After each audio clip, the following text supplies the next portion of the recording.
युवराज, आपसे कौन मिलने आया है देखिए।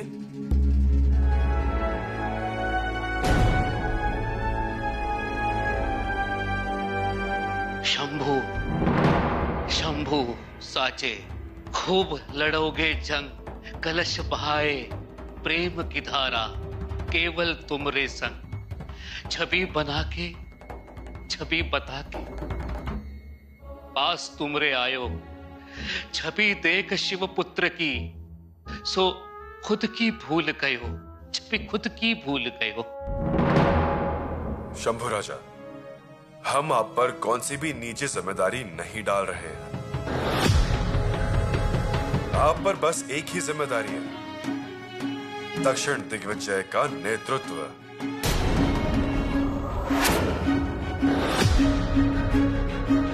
पिताश्री। जी शंभू राजा। महाराज, दक्षिण की मुहिम तो प्रतिष्ठा की है और यह प्रतिष्ठा हमें शंभू राजा ला कर देंगे।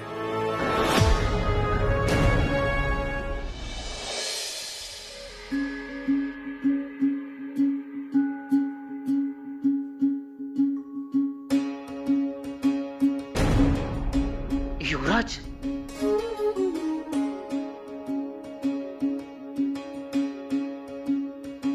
आप कब पधारे पता ही नहीं चला, हमारा ध्यान ही नहीं था। होता भी कैसे, आप मां सरस्वती की तपस्या में लीन थे। आपको देखकर खुशी हुई। हमें भी जब खुशियां बटोरनी होती हैं, हम आपसे मिलने चले आते हैं। कविराज, जल्द ही हम दक्षिण मुहिम के लिए निकलेंगे। कुछ ही दिनों में हमारा प्रस्थान होगा। और एक विजय पताका। परंतु हम मुहिम पर जाएंगे तो आप यहां अकेले पड़ जाएंगे। आपका यहां कोई मित्र भी नहीं। मैं कुछ समझा नहीं। कविराज, हम चाहते हैं कि आप यहां अकेले रहे, उससे बेहतर होगा कि आप उत्तर चले जाएं। युवराज, आप हमारी बहुत चिंता करते हैं। हम स्वराज्य में आए हैं, वो उत्तर में लौटने के लिए नहीं। मतलब जहां आप वहां कलश। परछाई की तरह संग रहना चाहता हूं आपके। कविराज, मुहिम पर युद्ध होगा और रणांगन में सरस्वती की पूजा नहीं होती, बल्कि रुद्र का तांडव होता है। वहां कलम नहीं, तलवार चलानी पड़ती है। शब्दों के बोल नहीं, रणसिंह की आवाज, हाथियों की चीखें और हथियारों की आवाजें होंगी। युवराज, हम कलम के साथ हथियार भी रखना जानते हैं। हथियार आपके पास? जी।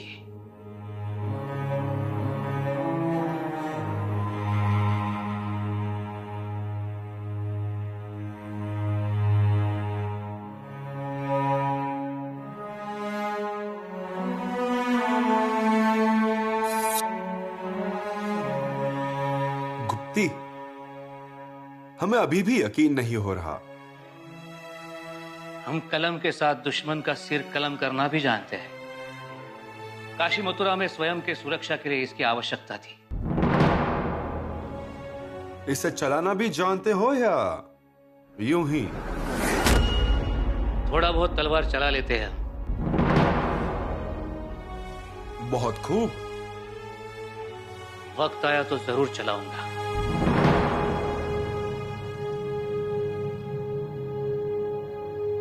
कविराज, आप हमारे साथ मुहिम पर आ सकते हैं।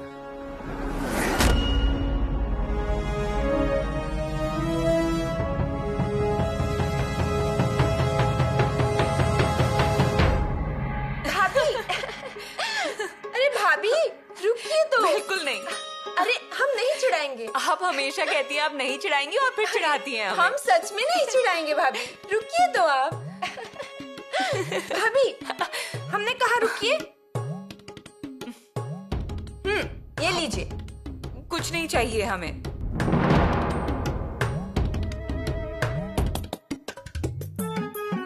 क्यों? हमारे भाई के हाथों से ही मुंह मीठा करेंगी क्या?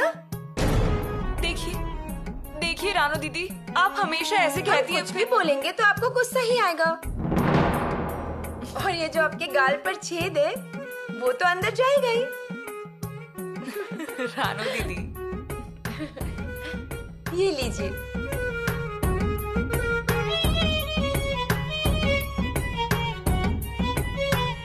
हमारे शंभू भाई दक्षिण मुहिम का नेतृत्व करेंगे और इसलिए हमारे ससुराल से 50 किलो मिठाई आई है किले पर।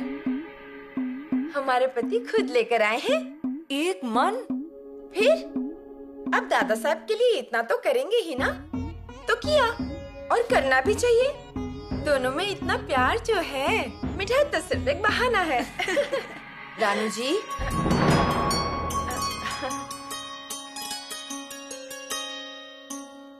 जी माताश्री, क्या है ये?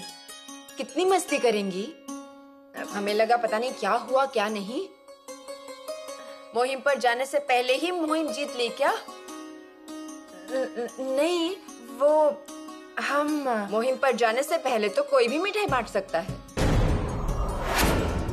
लेकिन मुहिम से लौटने के बाद मिठाई बांटी तो उसमें होगी असली मर्दानगी। सही कहा आपने। ठीक है, बाल राजा को देखा क्या?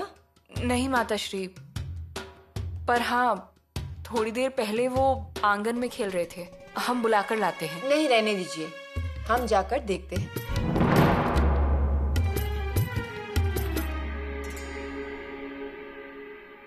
देखा आपने रानू दीदी, आप तो यहाँ मजाक करती हैं, पर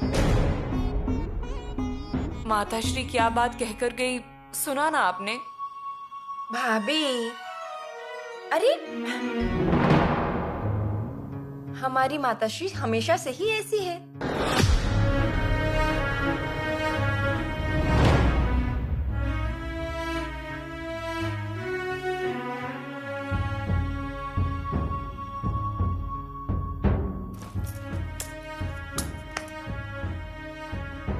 आप यहीं पर खड़े रहिए, हमारे वापस आने तक इस गोले से बाहर नहीं आइएगा। दीदी, आप घोड़ा बनकर अंदर आइए।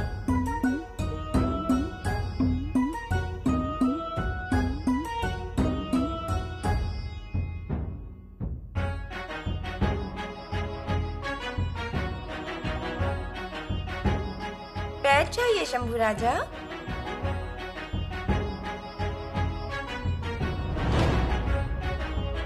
हमें सब याद है।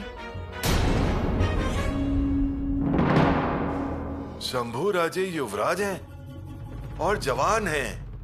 अब उनके पास सेना का नेतृत्व हो, यानी कि सेना में उत्साहवर्धक खुशी का माहौल होगा। और सबसे मुख्य बात यह है, शंभू राजे मुहिम पर जाएंगे, मतलब 2 साल के लिए किले पर नहीं होंगे।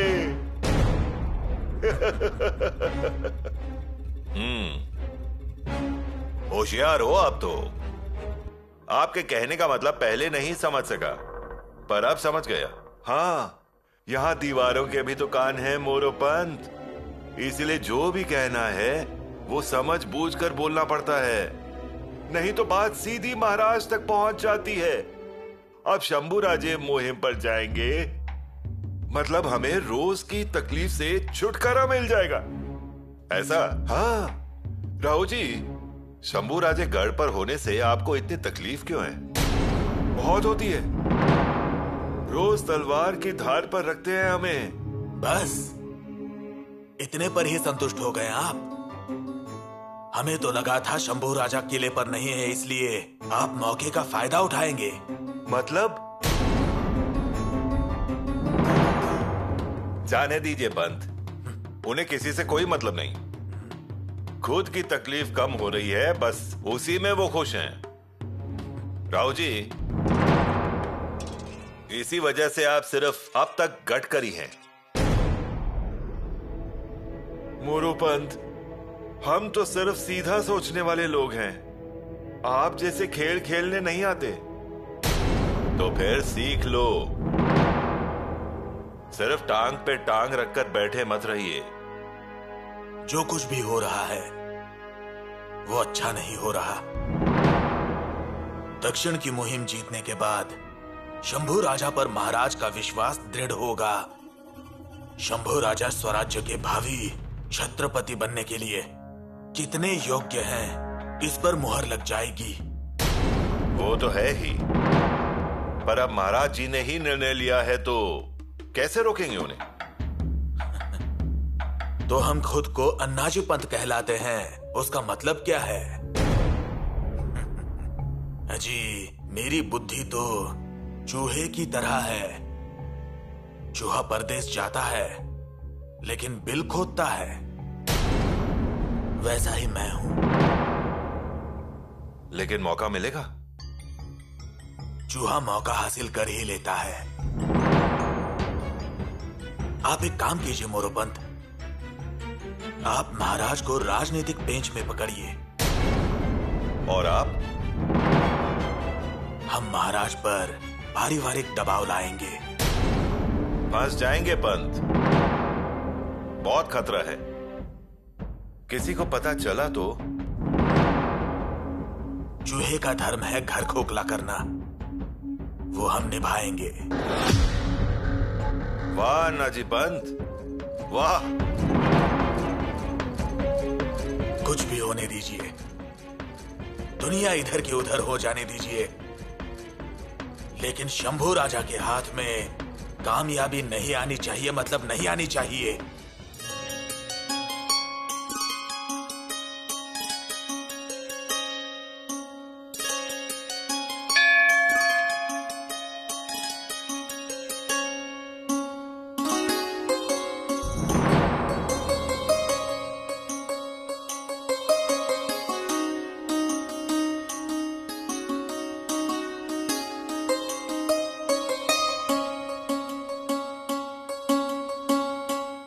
प्रणाम महारानी जी। आज जल्दी आ गए? जी, आज से नया राजा नया कानून हो सकता है। नया राजा? अरे आपको पता नहीं क्या महारानी जी, आपके बड़े बेटे को मौका मिला है। कितनी बड़ी बात है।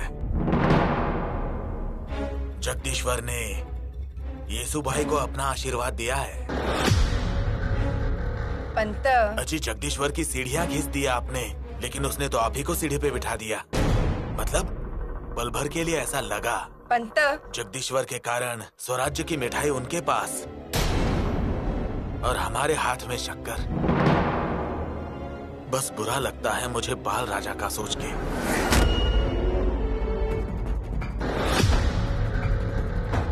आपको बुरा क्यों लग रहा है उनके बारे में? क्या है ना महारानी जी, बाल राजा को छत्रपति जैसे पिता मिले हैं, माँ के तौर पर आपकी जैसी महारानी मिली है, लेकिन फिर भी उनका अनाथपना उसके नीचे छिप गया है, ऐसा लगता है हमें। बाल राजा वो भी अनाथ? नहीं, मतलब देखिए ना, उनके बारे में जो बेफिक्री है ना, उसमें आपको उनका अनाथपना दिखेगा। मतलब उनके पास तो सब कुछ है, फिर भी कुछ भी नहीं है। इसके उल्टा युवराज को देखिए, वो अनाथ हैं, बिन माँ के हैं, इसीलिए सभी रानियों की ममता और रानी माँ का प्यार उन्हें मिला। महाराज ने उन्हें सब कुछ समय पे दिया, अजी समय से पहले दिया। वैसे हमारे राजा राम राजा के साथ क्यों नहीं होता? क्यों उन पर ध्यान नहीं दिया जाता? बताइए। युवराज अगर एक बार दक्षिण की मुहिम जीत गए तो महाराज पालकी में और आप डोली में और वो सिंहासन पर। राजा राम राजा ही छत्रपति बनेंगे। भूल जाइए महारानी जी, ऐसा भोलापन आगे चल के लाचार बनाता है। असल बात तो ये है कि राजा राम राजा छोटे बन के पैदा हुए हैं और उनकी अगली पीढ़ियां भी, और वो छोटे बनकर ही जिएंगे। और जनता उन्हें ये मान सम्मान नहीं देगी, और ये अगर नहीं चाहिए तो अभी भी समय हाथ में है। दिग्विजय का घोड़ा तेज रफ्तार जाने से पहले उसे लगाम लगानी चाहिए।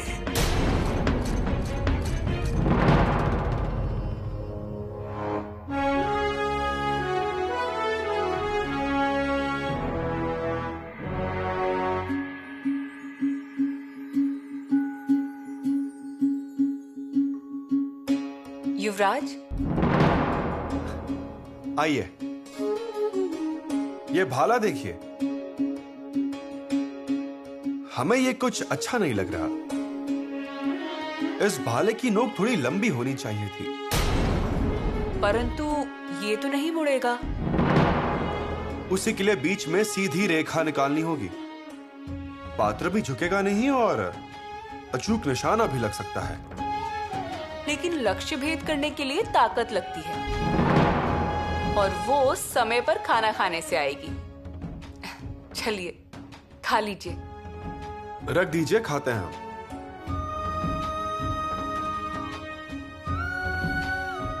और यहां आइए। इस समय हम भाला चलाने की एक टुकड़ी को सेना के आगे रखने वाले हैं। उनके पास ऐसी प्रकृति का भाला होगा। इसे पदाति कुंत कहते हैं। कुंत मतलब भाला। और ये जो बड़ा भाला है, ये अश्वकुंठ, ये घोड़ों की सेना के लिए। पहले खाना खा लीजिए और फिर आप। खाते हैं ना। युवराज, मुहिम की जिम्मेदारी आपके कंधों पर क्या आई? आप तो भूख प्यास ही भूल गए हैं। यीशु, हमारे पास समय कम और काम बहुत ज्यादा है। दशहरा के दिन सेना मुहिम के लिए बाहर निकलेगी। उसके पहले ये सब काम पूरा होना चाहिए। इस समय हमारा ध्यान है शस्त्र और हथियार पर। सैनिकों के हाथ में योग्य हथियार होने चाहिए, और हथियार ऐसे होने चाहिए कि हथियार देखते ही लड़ने वाले को जोश आना चाहिए। परंतु युवराज, हमारी वजह से आप भी खाना नहीं खाती। खाइए। युवराज, परंतु यीशु, आपको हमारी तलवार शत्रु के खूनों से भरी हुई तलवार देखनी है ना? ये तो भूल ही गया मैं। आज तलवार को धार कराने वाला और तलवार की हुनर जानकारी वाला ऐसा लोहार हमने बुलाया है। कोई है क्या उधर?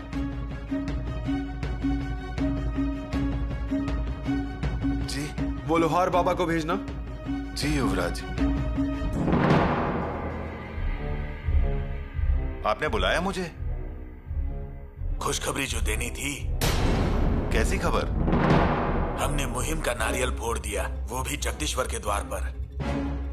मतलब महारानी जी को मिले आप? जी हाँ, उन्हीं के सामने उनके संभावित धोखे की घंटा जगदीश्वर के द्वार में जोर से बजा के सुनाई।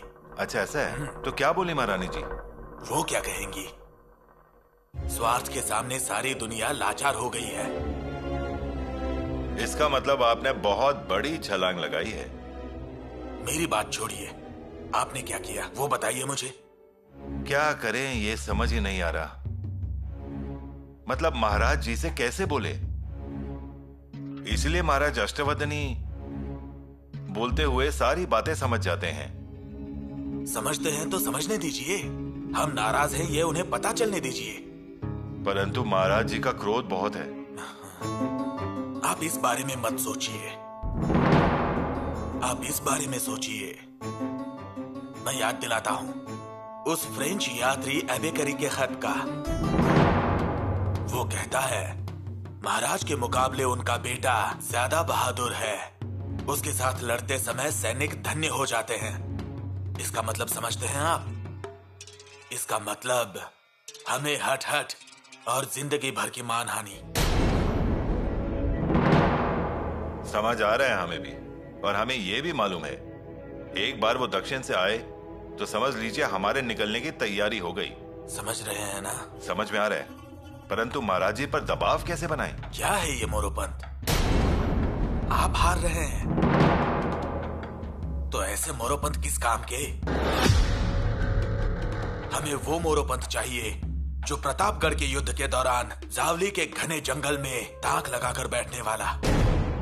हमें वो मोरोपंत चाहिए जो दुश्मन के खिलाफ शेर की तरह लड़ता है। ऐसा मोरोपंत जिस पर महाराज आज भी पेशवा के तौर पर निर्भर हैं।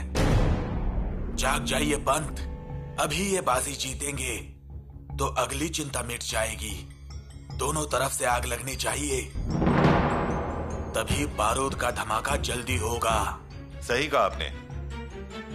हम जाके महाराज जी से मिलते हैं, क्योंकि ये अवसर ऐसे ही जाने देना गलत होगा।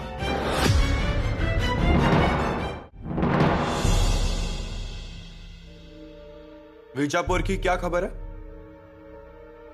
युवराज, वजीर खवस खान की हत्या करने के बाद सरदार बेलोल खान, ये आदिल शाह का वजीर होने के बाद उसने विजापुर में अराजकता मचा रखी है। बहलूल खान का हमें डर नहीं है, हमें चिंता है हुसैन खान मियाना और अब्दुल रहीम खान, इन दोनों सरदारों की। विजापुर में जाते ही हमें इन दोनों से तकलीफ जरूर होगी, और यह तकलीफ होगी कोप्पड़ के किले के आसपास। मतलब युवराज जी, इस हुसैन खान को हमें यहाँ रोकना चाहिए। सिर्फ रोकने से कुछ नहीं होगा मामा साहब, इस हुसैन खान को खत्म करना ही चाहिए, तो ही हमें तुंगभद्रा तक जाने का रास्ता मिलेगा। तुंगभद्रा तक मतलब दक्षिण तक? मतलब कहां तक जाना है हमें? तंजावर तक। तंजावर तक? कुतुबशाही की योजना के माध्यम से तुंगभद्रा और कावेरी, इन दो नदियों का पूरा देश कब्जा करेंगे हम, चाहे जो हो जाए। बहुत बढ़िया तैयारी की है आपने। मामा साहब पिताश्री ने इस दक्षिण मुहिम का नेतृत्व हमें दे दिया है, तो वैसे ही नियोजन से तैयारी करनी नहीं चाहिए? ये सच कहा आपने युवराज जी। हमने आज तक इतनी मुहिम की है, परंतु ऐसा अध्ययन नहीं किया। अध्ययन करना चाहिए मामा जी। जिस जगह पहली बार जाएंगे उस जगह का भूगोल मालूम रहा तो ही इतिहास रचा जा सकता है। लाखों में एक बात कही, आपका तो सब कुछ एकदम योजना अनुसार होता है। मामा जी, दशहरा के दिन तलवार की पूजा की जाएगी। हाँ, और उसी वक्त सीमा पार करने के लिए सेना बाहर निकल जाएगी। 2 महीनों के अंदर विजापुर पार करके हमारी सेना भागानगर में आएगी, मतलब रहनी चाहिए। मतलब इतनी बड़ी तैयारी करने के बाद दिग्विजय हमारा ही है। मामा जी, हमें चिंता है तो सिर्फ वो हुसैन खान की। हुसैन खान मियाना खत्म हुआ तो विजापुर के आंचल में रहे मराठा सरदार हम स्वराज्य में ला सकते हैं। इस हुसैन खान को जाल में फंसाना पड़ेगा।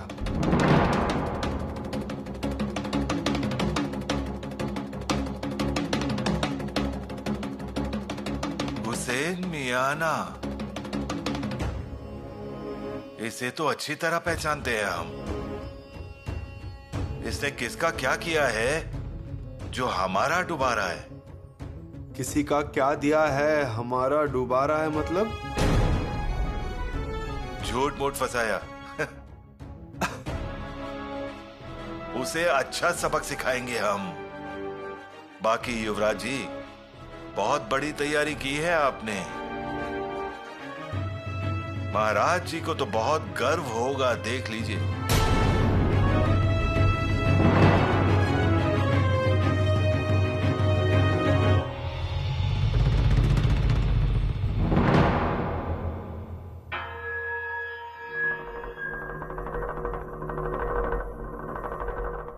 क्षमा कीजिए महाराज जी, परंतु मुहिम के बारे में सोचते हुए हमें एक शंका से रात भर नींद नहीं आई। कौन सी शंका? शंका ये थी कि एक ही समय आप दोनों, यानी कि आप और युवराज जी जाओगे, तो ये निर्णय रात भर हमें सताता रहा। ऐसा मतलब हमारे द्वारा लिया हुआ फैसला आपको मंजूर नहीं? हाँ हाँ, मतलब ऐसा ही कह लीजिए। वजह? कारण यही है कि स्वराज्य का नजरअंदाज होगा।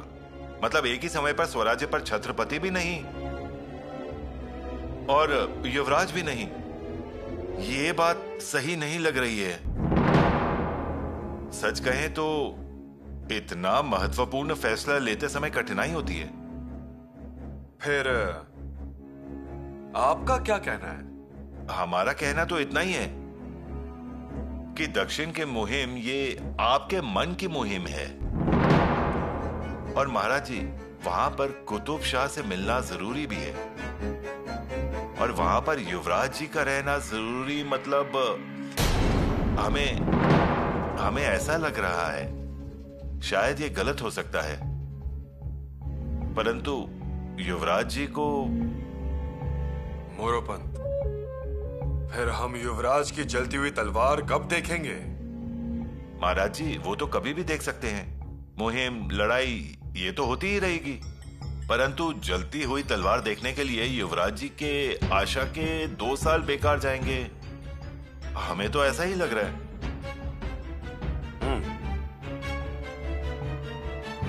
इसके अलावा राज्य में 2 साल तक छत्रपति नहीं और युवराज जी भी नहीं, ये राजनीति की बात से ठीक नहीं लग रही है।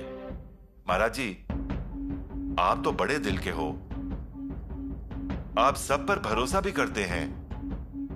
हमारे अभ्यास के अनुसार यदि राजा राज्य के बाहर ज्यादा समय रहे तो राज्य में हलचल मच जाती है और दुश्मन भी सावधान हो जाता है। यही मेरा अनुभव है। मोरोपंत, आपकी कही बात बिल्कुल सच है। इसीलिए तो महाराज जी, रात भर मुझे आंख ही नहीं लगी। हम इस मुद्दे पर विचार करेंगे। इस पर विचार जरूर कीजिए। इसके अलावा आपके हाथ में समय है महाराज। दक्षिण मुहिम पर कोई समस्या आनी नहीं चाहिए, और दक्षिण मुहिम भावनाओं के आधार पर नहीं रहे। मतलब युवराज जी बाहर जाए, परंतु तभी आप रायगढ़ पर रहे तो महाराज, एक ही समय पर आप दोनों बाहर निकले तो फिर महाराज जी, मुगल, सिद्दी, फिरंगी, इनके रास्ते तो साफ हो जाएंगे, और यही तो समस्या लग रही है। ठीक है। इसके अलावा हाथ का छोड़कर दूसरे के पीछे ना जाएं। जो हाथ में है उसे मजबूती से रखना चाहिए। इसीलिए युवराज स्वराज्य में और आप दक्षिण में रहें, ऐसी हमारी विनती है। अंतिम निर्णय तो आप ही का है।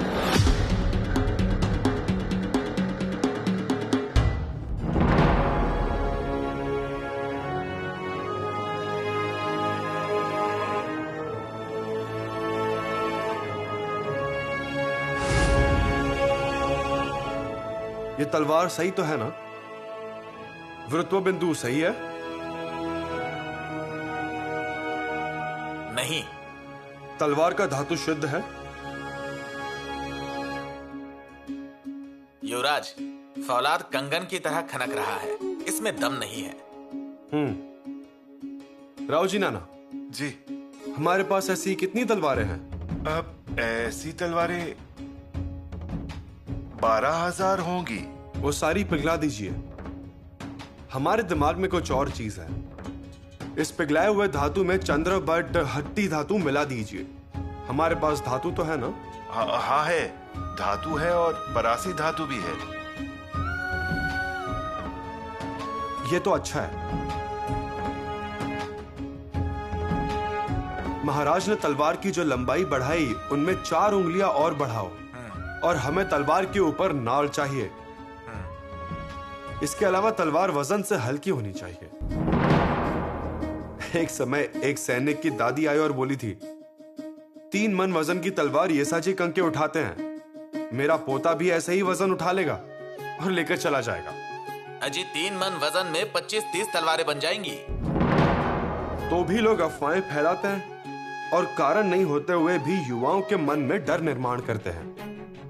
इतनी भारी तलवार को उठाएंगे कब और वार कब करेंगे? तो भी कई लोग तलवार का वजन बढ़ाते रहते हैं। युवराज जी, हमारी तलवारें वजन से हल्की ही हैं। उन्हें और हल्की कीजिए। जी। राव जी नाना, तलवार ऐसी होनी चाहिए कि 52 के 52 पवित्र खेलने आना चाहिए। दुर्गी, हनुमती, नरसिंगी, भीम रूपी पवित्र आनी चाहिए। इसके अलावा हम सभी को भी शत्रु को मात देना भी अच्छे से आना चाहिए। जी युवराज। जितने चाहिए उतने मजदूर ले लो। आपकी मेहनत का इनाम आपको जरूर मिलेगा, चिंता ना करें। राव जी नाना जी। हमारी जो लोहा पिघलाने की भट्टी है उसकी अगर मरम्मत करनी हो तो करवा लीजिए। जी जल्द से जल्द तैयार करवाइए। जी युवराज जी। हथियार योद्धा को और योद्धा हथियार को समझना ही चाहिए।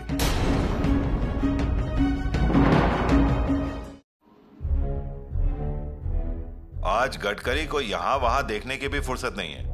पंत जी, फुर्सत मिलना बहुत कठिन है सेना के निकलने तक। हाँ वो तो है, लेकिन आप कहाँ जा रहे हैं? पंत, शंभुराजे ने पुरानी 12,000 तलवारें निकाल दी हैं। क्या मुहिम शुरू हो रही है फिर भी? हाँ बिल्कुल, नए धातु की तलवार बनाने की आज्ञा दी है। ये तलवारें पिघलानी हैं और उसके लिए बड़ी भट्टी लगाने की आज्ञा भी दी है। इसे क्या कहते हैं जानते हैं ना पंत? क्या मतलब? हसुआ तोड़ के कील बनाना। अभी कोई जरूरत थी क्या ये सब करने की? इन्हीं तलवारों से हमने दुश्मन को भगाया था ना। ये तो हो गया पंत, लेकिन नए लोग आएंगे तो नया बदलाव जरूरी है। होने वाले बदलाव फायदेमंद रहें तो अच्छा ही है ना। इसका मतलब ये हुआ कि खुद पर मशाल पकड़ना और दूसरे को दिए तले खड़ा करना।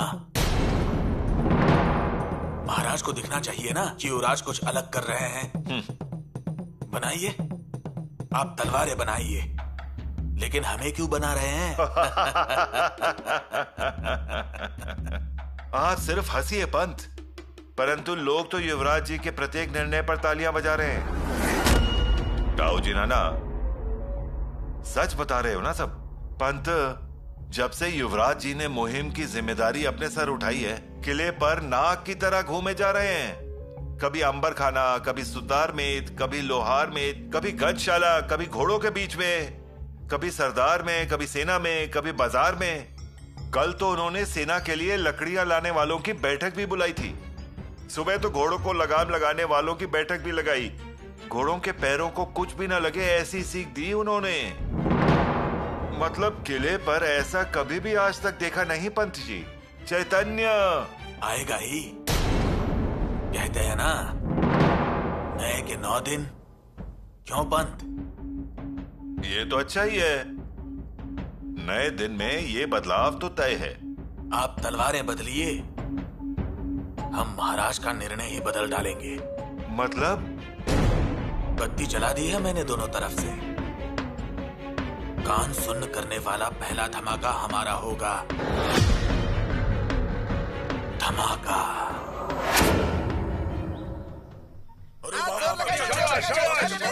चलो, बहुत बढ़िया, बहुत बढ़िया। और जोर लगाओ, जोर लगाओ। चलो, बहुत बढ़िया, हाँ, और जोर से।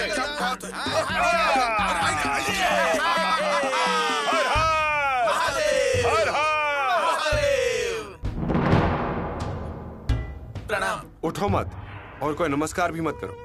ऐसे कैसे? अजी प्रणाम तो करना ही चाहिए। हम युवराज नहीं बल्कि सैनिक बनकर आए हैं आप लोगों के सामने। अजी लेकिन ऐसा बोलने से आप सैनिक थोड़ी ना हो जाएंगे। हमारे साथ पंजा लड़ाओगे? हमें भी आपकी ताकत देखनी है। अजी नहीं नहीं, अजी आप कहाँ और मैं कहाँ? फिजूल की बातें मत कीजिए। लड़ोगे क्या? क्या बोलते हो आप लोग? हाँ, हो जाए युवराज, हो जाए, बढ़िया रहेगा, हो जाए। अरे खेलो, हाँ, लड़ाओ पंजा। अरे डरते क्यों हो? हारे तो हारे, लेकिन जीत गए तो इनाम मिलेगा। यहाँ कोई युवराज नहीं, हम सभी लोग सैनिक हैं। चलो। प्रजा की रक्षा के लिए स्वराज्य का है पढ़ लिए, फिर तेजस्वी सूर्य आ गया।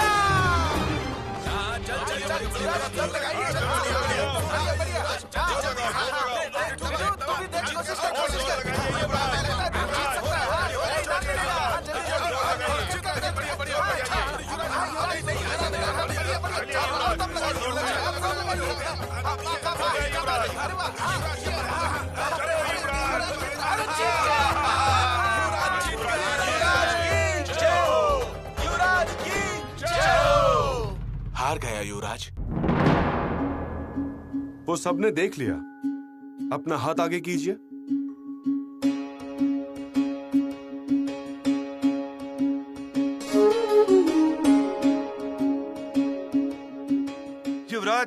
हार गया फिर भी उसे इनाम? क्योंकि वो जानबूझकर हार गए, हमारी गरिमा बनाए रखने के लिए। लेकिन सच में हमने आपकी ताकत को तौला, मराठा खून की गर्मी दिखी हमें। नाम क्या बताया आपने? जी मैं विठोजी चौहान। विठू जी चौहान, अब से आप सैनिक नहीं, युवराज। सरदार बन के हमारे साथ रहिए। युवराज, युवराज, मेरी जिंदगी आपने अनमोल बना दी। आपके हाथ से हाथ क्या मिला, मेरा जीवन और शरीर स्वर्णमयी हो गया। युवराज। विठू जी। युवराज की जय हो! युवराज की जय हो! युवराज की जय हो! युवराज की जय हो! युवराज की जय हो! युवराज की जय हो! जोश देखा आपने फौज का? अगर ऐसा ही चलता रहा तो हर हर महादेव की जगह एक दिन हर हर शंभू राजे ऐसा सुनाई देगा। ऐसा ही पूरा माहौल हो जाएगा। इसीलिए कहता हूँ धार बढ़ाइए। बढ़ा तो रहा हूं पंत। जो महाराज के सामने सेना ठोक के बताना चाहिए था, वो आपने बस यूं ही बता दिया। सच कहूं अन्ना जी पंत, अगर महाराज जी के सामने खड़े रहे तो उनके त्याग की बातें याद आती हैं और फिर अपने मन का गुस्सा, लोभ सब मिट जाता है। ऐसे में हम मिट जाएंगे।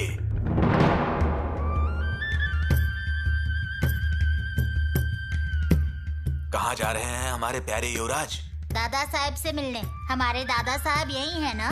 और आप बांधकर क्या लेके आए हैं? जामुन, वही देने हैं उनको। जामुन आप खाइए ना।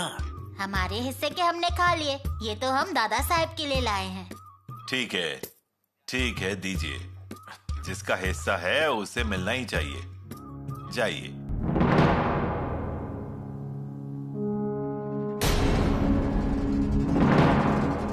क्या कहा आपने? हर एक का हक उसे मिलना ही चाहिए। हम्बीराव, आप सेनापति हैं, इसलिए आपसे एक बात पूछनी है। हाँ पूछिए ना महाराज जी।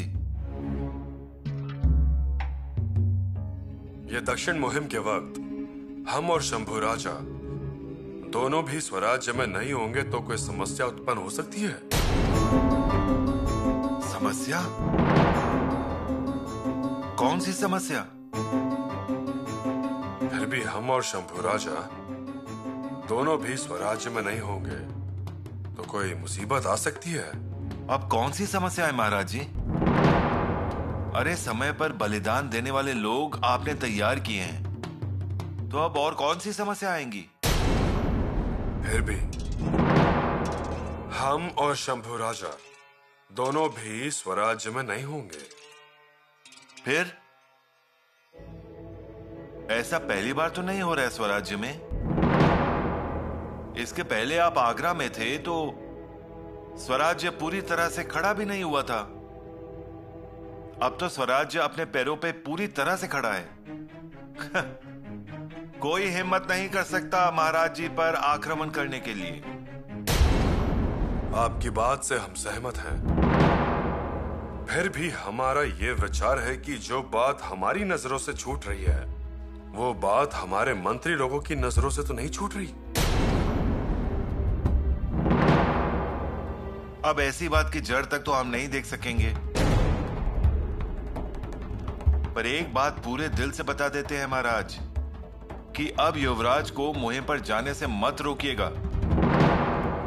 अरे युवराज जी मुहिम में हैं, इसी बात से फौज में कितना जोश आ गया है। सब जगह बस यही चर्चा है, शंभू राजे मुहिम पर आएंगे, शंभू राजे आएंगे, और हर जगह से सिर्फ तारीफों की बौछार हुई जा रही है। हम्बीराव, आप जो कह रहे हैं उस बात से हम सहमत हैं, परंतु महाराज अब और कोई दूसरा मार्ग निकाल लीजिए, लेकिन शंभू राजा को मुहिम पर जाने से मत रोकिए। सेनापति होने की हैसियत से हम हाथ जोड़ के आपसे विनती कर रहे हैं। हम्बीराव, शंभू राजा जी का इस मुहिम में आना मतलब हजारों प्रश्नों का उत्तर देने जैसा है। मतलब फिरंगी लोग, हमारे दुश्मन, वो जो जहर का प्रयास करने वाले लोग, उनको जवाब मिलेगा ही। और उत्तर दिशा में भी जवाब मिलेगा महाराज, वो भी मुगलों को। पंत, हम महाराज के किसी भी कामकाज में बाधा नहीं डालेंगे। खलल डालिए ऐसा मैं भी नहीं कहूंगा, लेकिन संभावित धोखा जानिए और रोकिए युवराज को। हम में उतना साहस नहीं, और फिर हम सुखी हैं। बात आपके सुख की नहीं है महारानी जी, बात बाल राजा के दुख की है। बाल राजा भी सुखी है। सुख में रहना अलग बात है और राजा बनना अलग बात है। राजा ही बनेंगे वो। राजा तो बनेंगे, लेकिन नामधारी। उनकी जगह सिंहासन पर नहीं होगी, एक सीढ़ी नीचे होगी। मतलब? उनका छोटा होना। छोटों को कहाँ मिलता है मान सम्मान, वो तो बड़े का गुलाम, बस राजा का पोशाक पहनने वाला। इसी में अगर आप खुश हैं तो बाल राजा के लिए सिंहासन की जगह जो मैं निश्चित करना चाहता हूँ वो विचार छोड़ देता हूँ। पंत, अब ये बात बोलने का या ऐसा कुछ करने का समय निकल चुका है। ऐसा आपको लगता है, लेकिन आपके पास एक बड़ा अस्त्र है, ये भूल गई आप? अस्त्र? हम्बीर राव, सर सेनापति हम्बीर राव, आपके भाई।